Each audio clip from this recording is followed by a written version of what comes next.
संकल्प शहाजी राजे भोसले यांच्या जयंतीच्या निमित्तानं या ठिकाणी उपस्थित ज्यांनी आपल्याला मार्गदर्शन केलं ते शिवाजीराजे भोसले, ज्यांचं मार्गदर्शन आपल्याला ऐकायचं आहे ते मुदोजीराजे भोसले, ज्यांनी आपल्याला मार्गदर्शन केलं ते आपले जिल्हाधिकारी दिलीपजी स्वामी, ज्यांनी 22 वर्षापूर्वी हा कार्यक्रम या ठिकाणी सुरू केला ते आमचे मित्र संस्थापक अध्यक्ष किशोर चव्हाण, आता ज्यांच्या अध्यक्षतेखाली हा कार्यक्रम होतोय ते विलास पांगारकर, या सांस्कृतिक महोत्सवाचं ज्यांनी या ठिकाणी संयोजकपद स्वीकारलं ते राजेजी सरकटे, उपाध्यक्ष विजय काकडे, परमेश्वर मुलावडे पाटील, ज्याचं या ठिकाणी आता कार्यक्रम प्रदर्शित करणार त्या अभिनेत्री अलका कुबल, अभिनेत्री सोनाली कुलकर्णी, मंचवर उपस्थित असलेले आमचे सर्व सहकारी, या कार्यक्रमाला उपस्थित असलेले सर्व नागरिक बंधू आणि भगिनींनो, ज्यांचं नाव घ्यायचं राहिलं असेल तो माझा गुन्हा नाही, चिठ्ठी लिहून देणार होता. मित्रो, आपण ऐकलं असेल की सगळ्यांच्या बोलण्यातून कोणता सूर आला. खरं तर या ठिकाणी ही जी घडी आहे ही तुमच्या आमच्या दृष्टीनं अत्यंत महत्वाचं असं ठिकाण आहे आणि या ठिकाणाकडं आतापर्यंत दुर्लक्ष होतं असं सगळ्यांच्या बोलण्यातून या ठिकाणी आलं. खरं म्हणजे मी सुद्धा पहिल्यांदाच या ठिकाणी आलो, कारण शिंदखेड राजाला साहेबांनी सांगितलं की त्या ठिकाणी आम्ही दरवर्षी जातो. मातृतीर्थ, तीर्थ, पितृतीर्थ असा भेदभाव न करता जिथं कुठं बोलवणं येतं किंवा जिथं कार्यक्रम असतात त्या ठिकाणी एक मराठा समाजाचा कार्यकर्ता, नेता म्हणून मी प्रत्येक ठिकाणी जाण्याचा प्रयत्न करतो. ज्यावेळेस चव्हाण साहेब आमच्याकडे आले, त्यांची सारी टीम माझ्याकडे आली, तेव्हा त्यांनी मला कल्पना दिली की शहाजीराजे भोसले यांची जी घडी आहे त्या ठिकाणी आपल्या यावर्षी कार्यक्रम करायचा आणि आपण मुख्यमंत्र्याला भेटलं पाहिजे. मी आणि ते सगळेजण मुख्यमंत्र्याला भेटायला गेलो. मुख्यमंत्री महोदय या ठिकाणी येणारही होते, परंतु विधानसभेचं अधिवेशन चालू असल्यामुळं ते या ठिकाणी येऊ शकले नाही.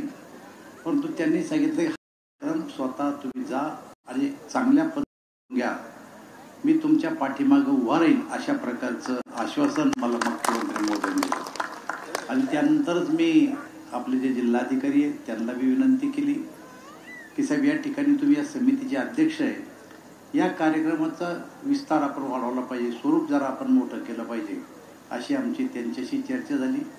परंतु त्यांच्या काही अडचणी आहेत, त्या अडचणी मी बी समजू शकतो की जोपर्यंत सरकार त्यांच्या पाठीशी उभं राहणार नाही तोपर्यंत हा कार्यक्रम मोठा होणार नाही.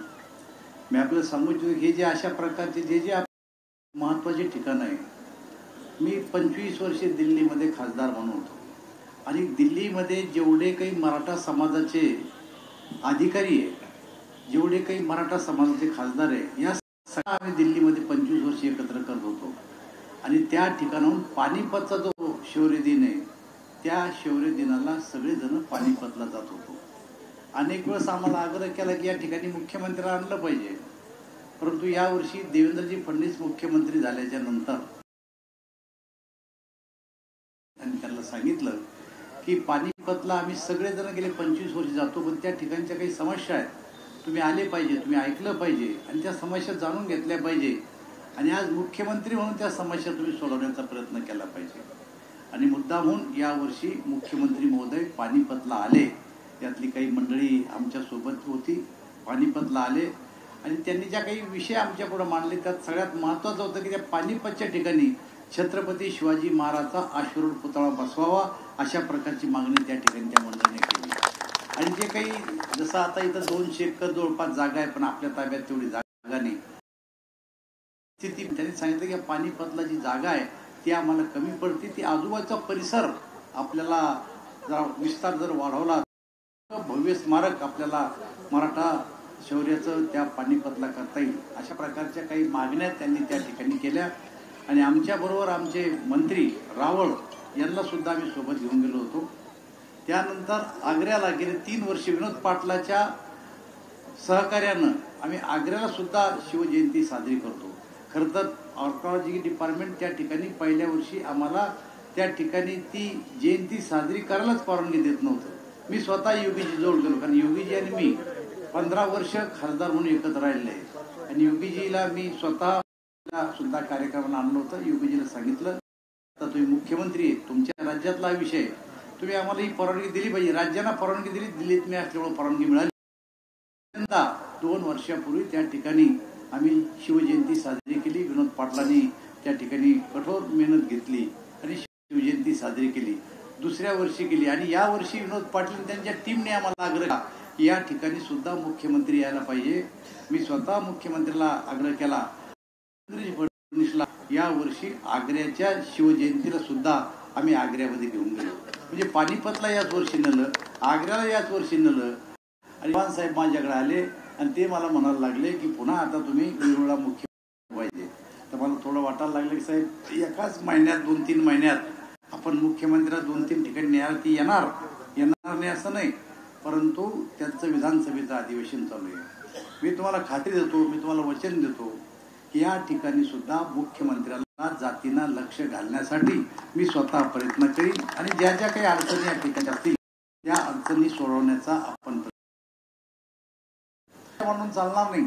या ठिकाणचा एखादा ब्ल्यू प्रिंट तयार केला जर तयार करायचा असेल तर आपल्या जिल्ह्याचे जिल्हाधिकारीचा अध्यक्ष आहेत, त्यांनी एकदा पालकमंत्री आहेत, सावे साहेब आहेत, इथले स्थानिक आमदार आहेत, DPTC मधून सुद्धा आपण तरतूद करू शकतो. आम्ही सुद्धा आमच्या तिकडं जालना जिल्ह्यामध्ये अशा प्रकारच्या तरतुदी केल्या. जर तुम्ही सगळ्या लोकप्रतिनिधीकडे आग्रह धरला तर या ठिकाणी आपण तरतूद करू. पण या पलीकडे जाऊन जर आणखी तरतूद गरज पडली तर मी तुम्हाला खात्री देतो की मी स्वतः सरकारमध्ये जाऊन आपल्याला या स्थळाचा विकास करण्यासाठी जास्तीत जास्त मोठ्या प्रमाणावर आर्थिक तरतूद करायला लावू. कारण आम्ही मुख्यमंत्री महोदयाला नेल्याच्या नंतर आम्ही एक अंदाज काढला की यावर्षी पानिपतला जर काही करायचं असेल तर किती पैसा लागणार आहे. यावर्षी आग्र्याला जर छत्रपती शिवाजी महाराजांचा भव्य अश्वरोहण पुतळा उभा करायचा असेल तर काय लागणार आहे. आणि आपण बजेट बघितलं, या बजेटमध्ये दोन्ही तरतुदी केल्या. पानिपतलाही पैसे देणार आहे आणि आग्र्यालाही पैसे शासन उपलब्ध करून देणार आहे. आणि मी तुम्हाला खात्री देतो की याही ठिकाणी शासन पुढच्या काळामध्ये पैसा उपलब्ध करून देईल आणि जो ब्ल्यू प्रिंट तुम्ही तयार करसाल तो टप्प्याटप्प्यानं पूर्ण करण्याचा प्रयत्न करू. एवढंच मी तुम्हाला आजच्या प्रसंगी वचन. खरं तर आता महाराजांनी आपल्या बोलण्यामध्ये खंत व्यक्त केली की मी येत होतो, आम्ही सगळे येतो, पण 5-25 जण असायचे, आम्ही आपलं दर्शन घ्यायचो आणि निघून जायचो. पण आज यावेळेस पहिल्यांदा अशा प्रकारचा कार्यक्रम आहे. माझी आपल्या आग्रहाची विनंती आहे की तुम्ही एवढी संख्या जमून सुद्धा हे बघा, सरकारवर जर तुम्हाला दडपण आणायचं असेल तर संख्येशिवाय दडपण येत नाही. या ठिकाणी किती समाज येतो, तो किती उत्साही असतो, त्याला किती या स्थानाबद्दल आपुलकी आहे, हे संख्येवर अवलंबून असतं. मला असं वाटतं चव्हाण साहेब, यावर्षी जेवढी संख्या आपण जमवली त्याच्या 10 पट संख्या पुढच्या वर्षी जमवली पाहिजे. आणि नुसतं जमवली पाहिजे असं नाही, हे सगळे शिवभक्त या ठिकाणी बसले आणि जे मंचावर बसले यांनी सगळ्यांनी ताकद लावून पुढच्या वर्षी याच्यापेक्षा जर मोठा कार्यक्रम तुम्ही करणार असाल तर पुढच्या वर्षी मुख्यमंत्र्याला या कार्यक्रमाला आणू. एवढंच वचन मी तुम्हाला आजच्या प्रसंगी देतो आणि माझे 2 शब्द संपवतो.